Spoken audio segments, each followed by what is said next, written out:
from the Western perspective, there's a bit of a difference between rest of occupied Ukraine and Crimea. And there's often this argument that if Ukraine were to attempt to retake Crimea, it could either force Putin to, go nuclear, or that if it was successful, it could lead to a regime downfall in Russia because Crimea is so important for Putin and his public appearance, which some say is not desirable for the West and would be too risky. All right, so I've heard those things before. Let me ask you, Dominic, why? First of all, why is it a bad thing that the continuing collapse of the Russian Empire would be accelerated by uh, the Putin regime falling and the loss due to the loss of Crimea? What number one? Why is that a bad thing? When people say, "Oh my God, we don't want to do that," like,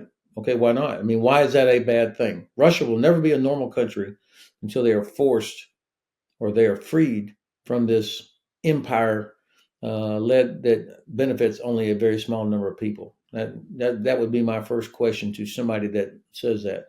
Number two, what do you mean when you say go nuclear? I mean, I think I sort of know what you mean when you say that, but I mean, now we're talking about policy. We're talking about strategic thinking, decisions, and policy. And to say, well, we can't do this because they might go nuclear. Okay, well, tell me what you mean by go nuclear. Use what will they do? I mean, use a nuclear. It's not. These are not trick questions of you. I'm not trying to stump you, but this is how you publicly have to think about these debates about, oh, what should we do? And of course, Russia has successfully put in the minds of too many people that they might go nuclear without ever saying what that really means. So let's unpack this. I mean, first of all, um, as you know, and many of your listeners probably know, there are different types of nuclear weapons. You have strategic nuclear weapons, the big ones that come out of silos that are targeting Washington D.C. or New York or Chicago or places like that in the U.S. that have existed since the Cold War. Just like we have those strategic nuclear weapons, intercontinental ballistic missiles that can be launched from silos, but also from bombers or submarines, what we call the nuclear triad.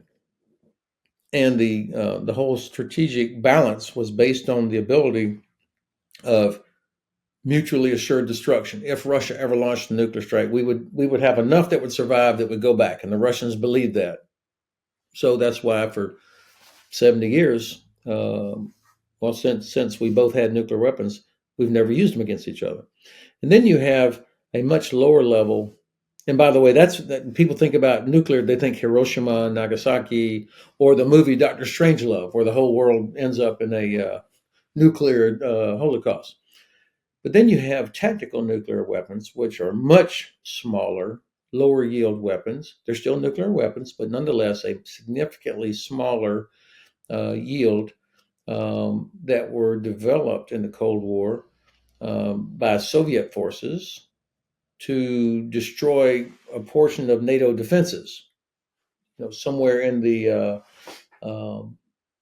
in NATO lines in West Germany, for example, where you could then blow a hole in those defenses, and then you had Soviet forces, Warsaw Pact forces, and the Czechs were among the Czechoslovakians at the time were among the best in terms of being able to operate in a nuclear radioactive environment. They had the right equipment, they had vehicles that could operate there, and they had practiced being able to exploit that. So that's why they had these tactical nuclear weapons. But with a tactical nuclear weapon, the yield is so low you could detonate one at the far end of the runway of the airport in Prague, and it would not necessarily blow all the glass out of the terminal.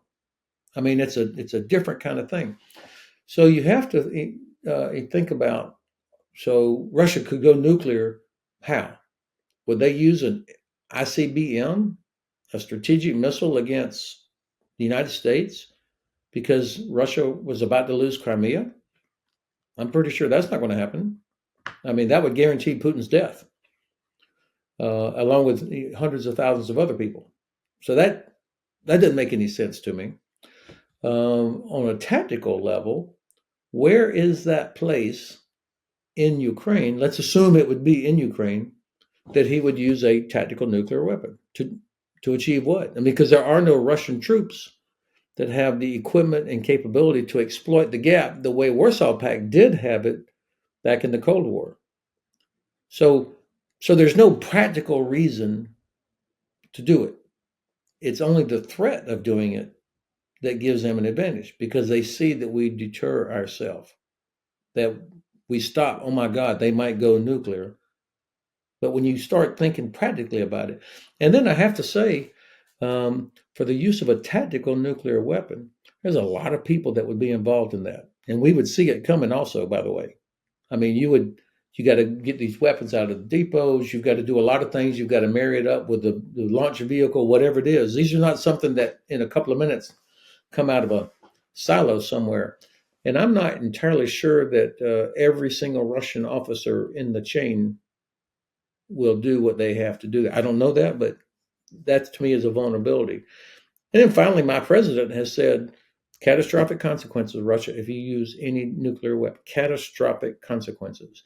And even the Chinese have told the Russians, do not do it. I think it's extremely unlikely because there's zero benefit. There's no positive outcome for Russia if they use a nuclear weapon.